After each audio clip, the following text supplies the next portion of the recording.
نماز کے لیے جو ٹخنوں کو ظاہر کرنے کے لیے بعض کو فولڈ کرتے ہیں تو وہ سمجھیں کہ مکروہ تحریمی میں جا رہے ہیں۔ ٹخنے ظاہر کرنا یعنی ٹخنوں سے اوپر شلوار تہمد وغیرہ رکھنا یہ سنت ہے۔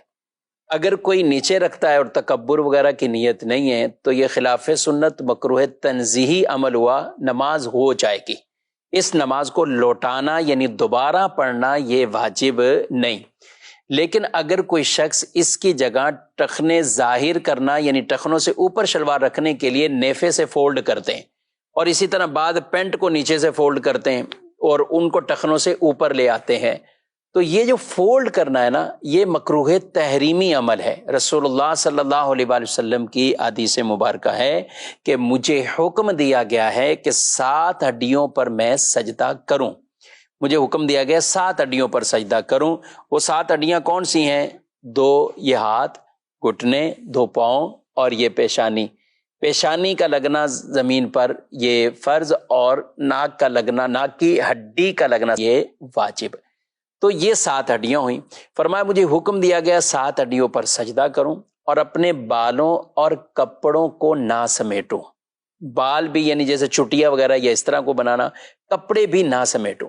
تو یہ کپڑے جو فولڈ ہوتے ہیں، جن کو شلواروں کو بطور خاص نیفے سے فولڈ کیا جاتا ہے، تو یہ ٹھیک عمل نہیں ہے، یہ مکروہ تحریمی ہے۔ اسی طرح پینٹ اگر کوئی نیچے سے بھی فولڈ کرتا ہوا اوپر رکھ لیتا ہے تو یہ بھی مکروہ تحریمی عمل ہے۔ وہ نماز کو واجب الاعادہ بنا دیں گے، یعنی وہ نمازیں واجب الاعادہ ہو جائیں گی، ان کو دوبارہ پڑھنا واجب ہو جائے گا۔ اگر کسی کی شلوار یا پینٹ بڑی ہے تو اسے چاہیے کہ پھر اولاً تو یہ چاہیے کہ ہونی اتنی چاہیے کہ ٹخنے ظاہر ہو جائیں، لیکن اگر ہے بڑی تو پھر وہ نارملی چھوڑ دے، یعنی ان کو فولڈ نہ کرے، نہ نیچے سے کرے نہ نیفے سے کرے، تاکہ ایسا نہ ہو کہ مکروہ تنزیہی سے تو بچ رہا ہے لیکن مکروہ تحریمی کے عمل میں پڑ رہا ہے۔ تو یوں اسے خیال اس چیز کا رکھنا ہوگا، اور کوشش یہی کریں ہمارا لباس ہی اتنا ہونا چاہیے کہ جو سنت کے مطابق ہو، اور ٹخنے بغیر فولڈ کے ہی ہماری شلواریں اتنی ہوں، پینٹ پہنے تو وہ اتنی ہو، یا تہمد ہے تو وہ اتنی ہو کہ وہ ٹخنے اس سے ظاہر ہوں، یعنی ٹخنوں سے وہ اوپر ہو۔ اس چیز کا خیال اگر نمازی حضرات رکھیں گے، ہم بکثرت شہروں کے اندر جو افراد رہتے ہیں تو وہ پینٹ کے ساتھ یہی معاملہ کرتے ہیں، عام حالت میں پینٹ نیچے ہوتی ہے اور نماز کے لیے اس کو فولڈ کر کے کوئی آدھی پنڈلی پہ کوئی پتہ نہیں کہاں لے کے جا رہا ہوتا ہے، تو ان کی نمازیں مکروہ تحریمی ہو رہی ہوتی ہیں۔ یہ خود بھی مسئلہ سمجھنا چاہیے اور اپنے دوسرے بھائیوں تک بھی اس مسئلے کو پہنچانا چاہیے۔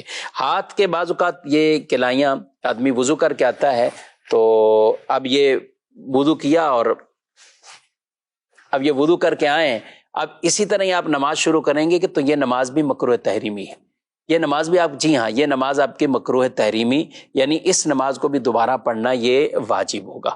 ہاں کوئی ایک آدھا بل ہوتا ہے بعض اوقات وہ رہ جاتا ہے ان آستینوں کا، تو اس سے نماز مکروہ تحریمی نہیں ہوتی۔ اب مثال کے طور پہ یہ ہیں، اب کسی کی یہ ایک بل ہے اور یہ ہاف کلائی تک بھی نہیں ہے، یعنی آدھی کلائی سے تک، آدھی کلائی سے کم ہے، تو یہ معافی کی صورت ہے، یہ عفو ہے، یہ معاف ہے۔